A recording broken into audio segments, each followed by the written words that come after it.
माननीय मंत्री और हिंदुस्तानी अवाम मोर्चा के राष्ट्रीय अध्यक्ष और हमारे भाई संतोष माझी जी,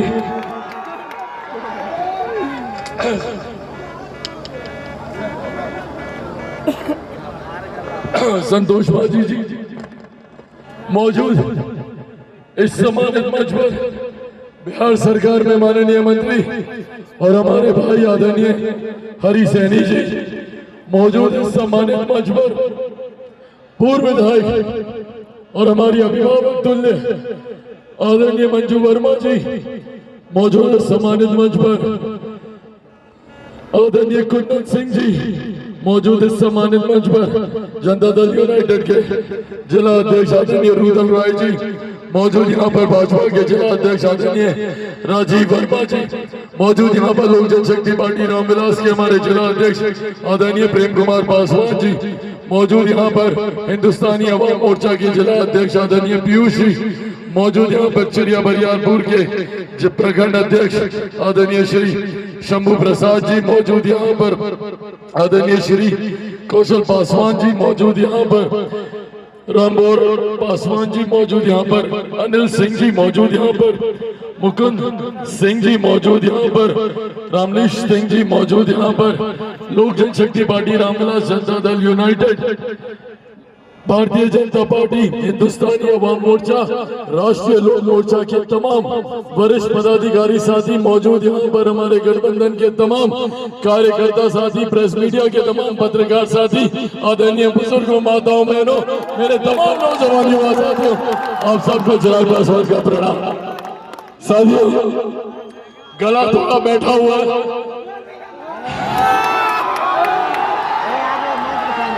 पर कम शब्दों में अपनी बातों को आप लोगों के बीच रखूंगा। आप सब जानते हैं कि देश में 2 चरण का मतदान हो चुका है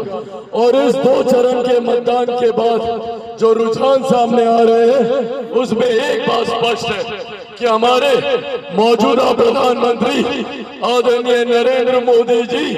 तीसरी बार देश के प्रधानमंत्री बनने जा रहे हैं। इसमें कोई संदेह नहीं है, कोई शंका नहीं। ऐसे में हम लोगों की जिम्मेदारी और जवाबदेही और ज्यादा बढ़ जाती है जब ये बात तय है कि हमारे प्रधानमंत्री तीसरी बार प्रधानमंत्री बनने जा रहे हैं। तो ऐसे में यहाँ से जो हमारे सांसद चुनकर जाए, जो हमारा प्रतिनिधित्व कर, जो बेगूसराय लोकसभा के जो हमारे सांसद चिड़िया बरियारपुर का जो प्रतिनिधित्व करे वो एक ऐसा व्यक्ति ऐसा शख्स होना चाहिए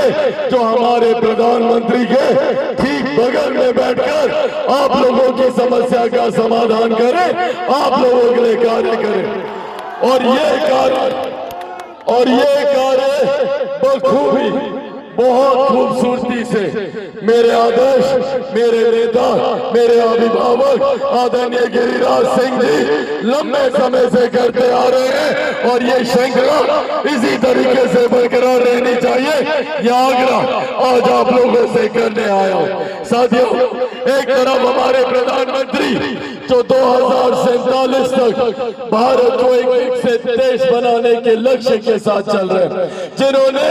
भारत को विकसित देश बनाने के लिए भारत के जमीनी स्तर पर कार्य शुरू किया। आज से 1 दशक पहले हम में से कोई नहीं जानता था कि भारत की अर्थव्यवस्था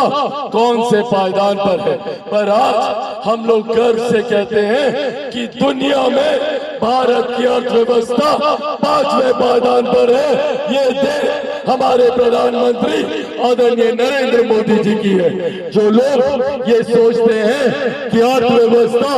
अर्थशास्त्रियों से जुड़ा हुआ विषय है, उनको ये जानने की जरूरत है कि जब देश की अर्थव्यवस्था मजबूत होती है तो राज्य का राजस्व बढ़ता है। जब किसी राज्य का राजस्व बढ़ता है तो हम लोग का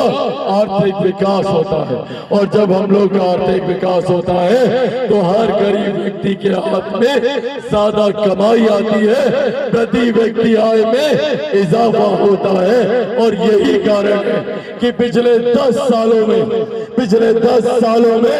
25 करोड़ से ज्यादा लोग गरीबी रेखा से बाहर निकलकर मुख्य धारा के साथ जुड़ने का काम किया है, ये श्रेय हमारे प्रधानमंत्री आदरणीय नरेंद्र मोदी जी को जाता है। उन्होंने जहां देश की अर्थव्यवस्था को मजबूत किया तो वहीं हमारी माताओं बहनों के सम्मान की रक्षा करते हुए, सोचिए कितनी बड़ी बात है, एक छोटे सा शौचालय का निर्माण आज तक किसी नेता, किसी प्रधानमंत्री ने इस दिशा में सोचने की जरूरत तक नहीं समझी। संभवतः ये बहुत छोटी जरूरत है, पर पूछे हमारी माताओं बहनों से, उनके लिए ये कितनी बड़ी समस्या का समाधान हमारे प्रधानमंत्री जी ने किया। जहां एक तरफ शौचालय बनाए तो वहीं चौले का चूल्हा चौका जब जलाते थे तो उससे उनके स्वास्थ्य को जो हानि होती थी उसको ध्यान में रखते हुए उनके लिए उज्ज्वला योजना लेकर आए। जहां एक तरफ शौचालय का निर्माण, दूसरी तरफ उज्ज्वला योजना, तो वही कोई गरीब आर्थिक अभाव में इलाज से वंचित न रह जाए, इसके लिए आयुष्मान योजना लेकर आए। आज देश के किसी भी कोने में कोई भी गरीब व्यक्ति जाएगा और वो अपना 5 लाख रुपए तक का इलाज मुफ्त में करा सकता है। ये सोच, ये देश हमारे प्रधानमंत्री आदरणीय नरेंद्र मोदी जी की है। साथियों, दुनिया की सबसे बड़ी गरीब कल्याण की दुनिया की सबसे बड़ी गरीब कल्याण की योजना, जिसका श्रेय मेरे नेता, मेरे पिता आदरणीय रामविलास पासवान जी को भी जाता है। आज हम लोग को गर्व होता है कि दुनिया की सबसे बड़ी योजना प्रधानमंत्री गरीब जन कल्याण योजना, जिसके तहत आज भी देश में 81 करोड़ लोगों को मुफ्त में राशन दिया जा रहा है। ये सोच हमारे प्रधानमंत्री जी की है। साथियों, ये वो कार्य है जो धीरे धीरे आप लोगों को मुख्य धारा के साथ जोड़ने का काम करते हैं। 2047 में जब देश विकसित देश बनेगा तो बिहार का भी हर एक गांव एक विकसित गांव बनेगा। पर साथियों, ऐसे में हमें उन लोगों से भी सावधान रहने की जरूरत है जो हम लोगों के बीच झूठे वादे, जो झूठे सपने दिखाकर हम लोगों के बीच आने का काम करते हैं। लंबे समय तक केंद्र में इन लोगों को कांग्रेस की सरकार को मौका मिला, राजद को बिहार में 15 साल तक मौका मिला। आज तक इन्होंने किसी के विकास के लिए एक कार्य करना जरूरी नहीं समझा। ना मैं